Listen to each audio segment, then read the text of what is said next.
Hi everyone, this is Crash Me Twice, and you may were wondering why there wasn't a video for 3 weeks. Well, I'm building a new sim rig. This time I'm gonna build one out of 4040 aluminum profiles, and I will be retiring the old one. So I already took off the motherboard, I took off the mini ITX board, I took off the power supply and some of the panels. So I do continue here with the rest of those panels because I will be reusing most of them in the new sim rig.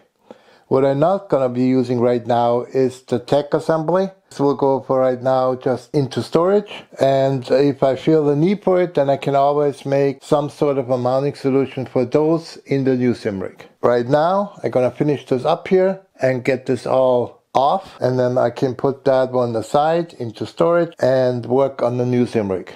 Okay, so I'm in the simpit and I have already moved one drawer. I'm not gonna do the second one here. Take those out because the whole rack has to go. And now all that's left is that little distribution power unit. For this, probably on the bottom I need a screwdriver to get by the collective because I don't want to dismount that right now. We're just gonna lay it here onto that board. Then we're gonna take both those rails off. I got my tool here. Let's take those out. And then we have a platform for our new sim rig. Alright. I'll bang my head on the shelf. Okay, so now I'm gonna disconnect this part from the profiles and then we should be good. Clean this area up a little bit, and then I'm gonna measure for profiles. And once I have the profiles measured and cut, then I can install those. So I cut some of the profiles and constructed the base for the new sim rig. I also added some standoffs, which are practically M10 by 12 millimeter screws, which I drilled a hole in it, then tapped it 632 and inserted standoffs. Next step is to go over to the assembly table and prep a cage for the power supply to mount below those crossbars. Alright, I made a cage for the power supply. As you can see here, I just welded everything up. Fairly simple. So I can mount it below the new sim rig onto 4040 profiles.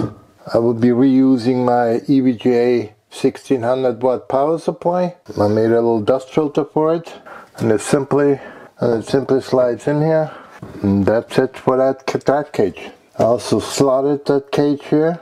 These are just mounting holes. This way the cage can move back or forward so that I have the flexibility of moving the 4040 profiles into position for any kind of new stand-up locations. Okay, so here we go. But the next step is for me to make a mount for my water pumps. I finished the mounting solution for my pump. These are 2 laying DDC pumps with a combo top. And I wired it all up. I made a little PCB up front to make it easy for them to plug in, and this goes then to the system, and this goes to the power.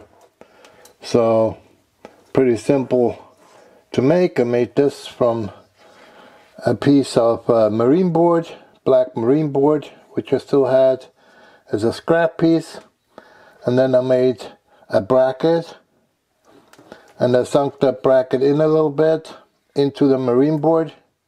You can see that maybe here.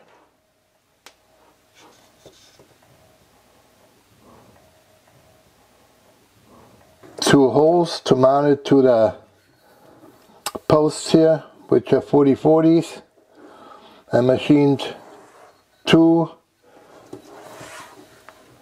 holes for the banjo fasteners, and this will mount behind the power supply just below the motherboard. And you see that later. So very good. Alright, here's our Proteus. The Proteus is an industrial flow sensor. I purchased this some years ago on eBay. Found one which still has the stainless steel body. All the newer ones are plastic now. So when I saw that one, I grabbed it. I then made an electronic for it. As you can see here, these flow sensors operating on 24 volt. So I have here a converter which converts 12 volt to 24 volt, so I can just plug it into a standard power supply Molex connector. Then I made a special relay board and hooked it all up. So now it operates with that switch to reset. I have two LEDs. One LED goes all the way back to the control panel, the TAC9 sensor. The other LED is for the flow. When the flow stops, that's a dual LED. When the flow stops, this LED turns red, sends a signal to the TAC9, and the TAC signal not being present will make an alarm, create an alarm. Then if the flow is okay, this LED will light up in green. If you change ports, you have also to change the sensor.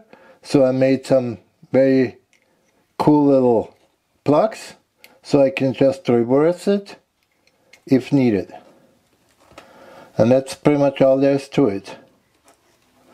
Here's a little tiny pot, and that pot allows me to adjust when the relay, in this case the solid state relay on this electronic, kicks in, meaning the flow.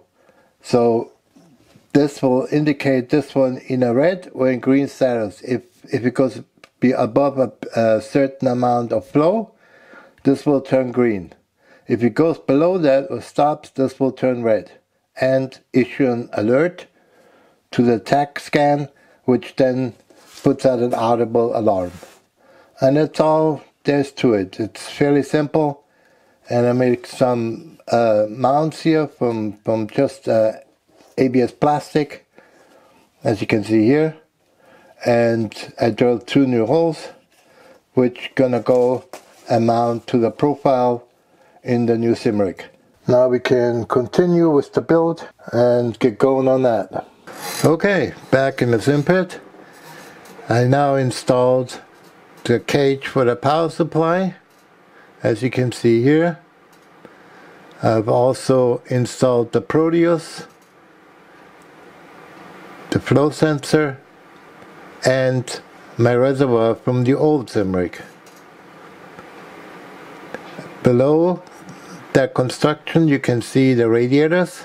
These are 2 420 radiators from Watercool, which have Noctua fans on them, 140mm, 3 of them each. Here's another look. Right there. I'm gonna make some sort of a grate in front of it so nobody steps into them. And that's the current state of the build. And that's it for today.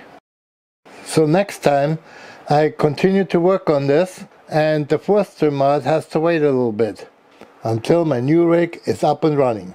So that video is coming soon. Please subscribe to my channel so you don't miss it. Don't forget to check out my Discord channel and visit my website at crashmetwice.com for more info on this and other projects. If you would like to support this channel, you can buy me a nice cup of coffee from the link below or on my website. Hope you all enjoyed this video, and I hope I earned a like from you. Crash Me Twice, out.